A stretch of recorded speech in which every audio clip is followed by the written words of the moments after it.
वो गाय गोबर की बात करेंगे, वो हिंदू मुस्लिम की बात करेंगे, लव जिहाद की बात करेंगे। अरे भाई, ये जो ट्रेनिंग है ना, ये ट्रेनिंग आरएसएस के हेडक्वार्टरों में दी जाती है। कि जो मानसिक रूप से जो गुलाम लोग हैं, जो दिन को रात कहने वाले जो लोग हैं, वो ऐसी मानसिकता के लोग हैं जो बीजेपी आरएसएस के अंदर रह करके तमाम देश के लोगों को गुमराह करना चाहते हैं। और लेकिन वो 10 सालों के अंदर कहीं गरीबी नरेंद्र मोदी जी की दिखाई नहीं पड़ी है। जहां भी जाते हैं वो बड़े बड़े कैमरे लेकर के, और सूट बूट की ये सरकार बन चुकी है। इस सूट बूट की सरकार से चाहे वो किसान हो, चाहे वो मजदूर हो, चाहे वो दलित हो, चाहे कुछ गुलाम टाइप के लोग होते हैं और वो गुलामी के अंदर रहते हैं, तो इसी तरीके के जाट बिरादरी के अंदर भी गुलाम लोग हैं और वो गुलाम बीजेपी आरएसएस के हैं। अगर हमने ये ट्रेनिंग नहीं चाहिए।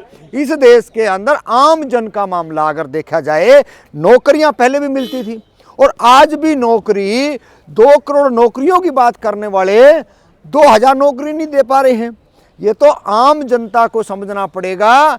जो एक 4 साल की नौकरी लेकर के आ जाते हैं, उस नौकरी के अंदर क्या मिल रहा है आपको? किसान को मारा, किसान के बच्चे को मारा, किसान की बेटियों को मारा, दलितों को मारा, पिछड़ों को मारा।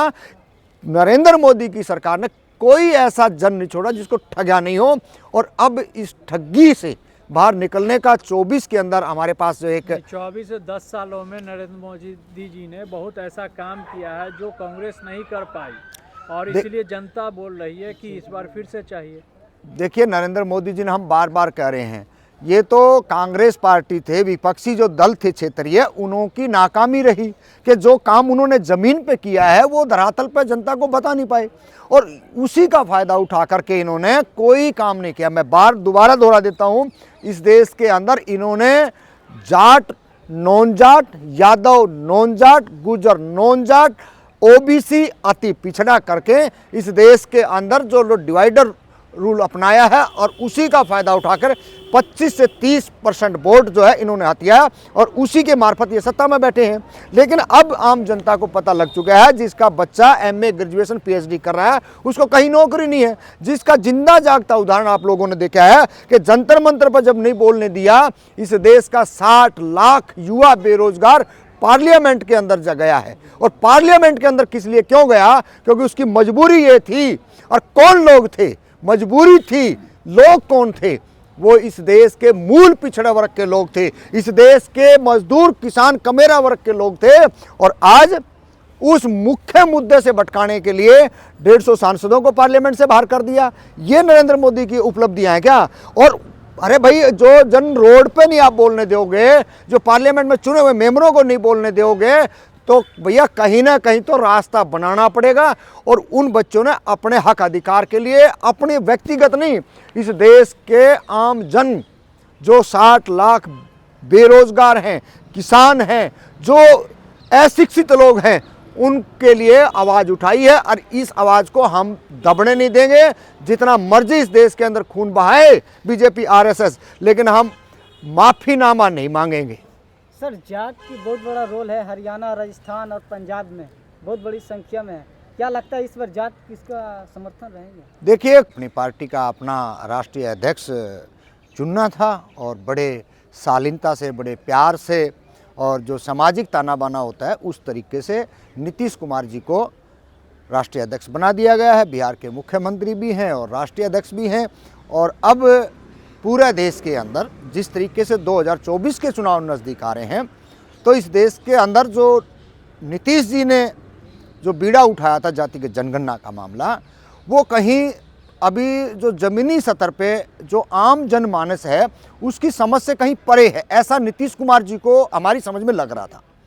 और यही हुआ, नीतीश कुमार जी ने फैसला लिया और अब वो पूरे देश का भ्रमण करेंगे, आम जनमानस तक ये बात पहुंचाएंगे कि जातिगत जनगणना जो है आपके जन अधिकार का हिस्सा है और आपको इसको समझना पड़ेगा। सर, जाति जनगणना जो होती है केंद्र सरकार की दायरे में आती है, जो जाति सर्वे ये राज्य सरकार करा सकती है। देखिए, ये बात आपकी ठीक है कि जातिगत जनगणना केंद्र सरकार करानी चाहिए, लेकिन केंद्र सरकार अगर वो फैसला नहीं लेती है तो मेरे को भी ये संविधान आज़ादी देता है कि मैं भी जिस एरिया में रहता हूँ अपने वर्ग की और वहाँ रहने वाले तमाम नागरिकों की जातिगत जनगणना मैं कर सकूं। फैक्ट फाइंडिंग है उसकी सर्वे, क्योंकि अगर हम उसी के आधार पे तो वो जो कितना राजनीतिक हिस्सेदारी है, कितनी उसके पास नौकरी है, कितनी उसके पास शिक्षा है, तो ये तमाम मुद्दे हमारे को संविधान से मिले हैं। जवाबदेही है नरेंद्र मोदी जी की, अगर वो इसको अमल में लेके आते। जिस तरीके से ओबीसी की बात कह के गुजरात के अंदर रह करके इन्होंने कहा कि मैं गरीब माँ का बेटा हूँ, गरीब परिवार से हूँ, लेकिन वो 10 सालों के अंदर कहीं गरीबी नरेंद्र मोदी जी की दिखाई नहीं पड़ी। जहाँ भी जाते हैं वो बड़े बड़े कैमरे लेकर के, और सूट बूट की ये सरकार बन चुकी है। इस सूट बूट की सरकार से चाहे वो किसान हो, चाहे वो मजदूर हो, चाहे वो दलित हो, चाहे वो ओबीसी हो, तमाम लोगों को ठगने का काम किया है। और इस ठगी में 24 के अंदर समाज नहीं आएगा। 24 में फिर भी तो जनता बोल रही कि मोदी लहर तीसरी बार फिर से। देखिए, जो मानसिक रूप से जो गुलाम लोग हैं, जो दिन को रात कहने वाले जो लोग हैं, वो ऐसी मानसिकता के लोग हैं जो बीजेपी आरएसएस के अंदर रह करके तमाम देश के लोगों को गुमराह करना चाहते हैं और अपनी परिवार तक की सोचते हैं। चाहे उनके उसमें तो चाहे जितना मर्जी देश को नुकसान हो जाए, वो गाय गोबर की बात करेंगे, वो हिंदू मुस्लिम की बात करेंगे, लव जिहाद की बात करेंगे। अरे भाई, ये जो ट्रेनिंग है ना, ये ट्रेनिंग आरएसएस के हेडक्वार्टरों में दी जाती है।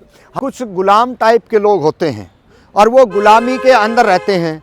तो इसी तरीके के जाट बिरादरी के अंदर भी गुलाम लोग हैं और वो गुलाम बीजेपी आरएसएस के हैं। अगर उनको शर्म होती, जाटों को शर्म नहीं रही। उन जाटों को जो बीजेपी के आरएसएस के हेडक्वार्टर में है, उनको शर्म नहीं है।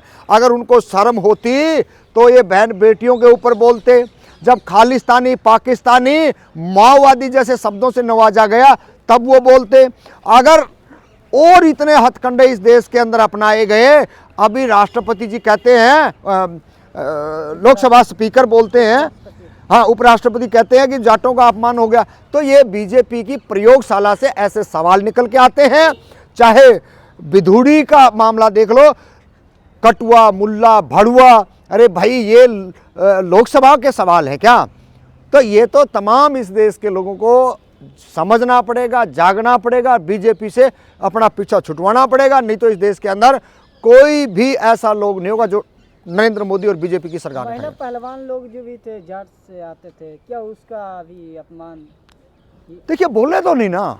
तमाम जो आज जो रैली करने वाले जो लोग थे, जो अपने आप को जाट कह रहे थे, वो आज कहाँ, कौन से बिल में छिप गए? जब यह मामला बड़े सतर पे उठ रहा है तो वो कहीं नहीं आए।